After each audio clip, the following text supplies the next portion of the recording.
सरबाड़ा ग्राम फतेहगढ़ के कालाबाड़ धाम के बाबा बालकदास महाराज के देवलोक गमन के पश्चात भंडारे के साथ चरण पादुका की स्थापना की गई।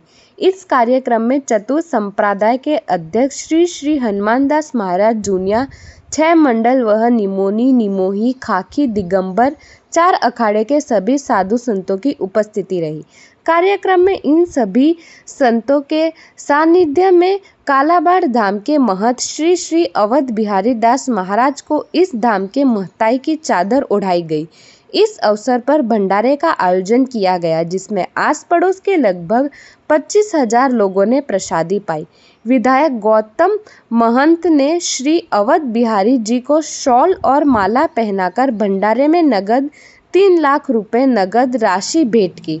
इस मौके पर भाजपा नेता भागचंद्र चौधरी, भंवर चौधरी, किशन साहू, दूधाराम कीर, सत्तू हनुमान, घीसालाल, रामराज गोपाल, अनिल, भगवान शर्मा, नमीचंद मारवाड़ा, राजू आदि भाजपा कार्यकर्ताएं मौजूद रहे।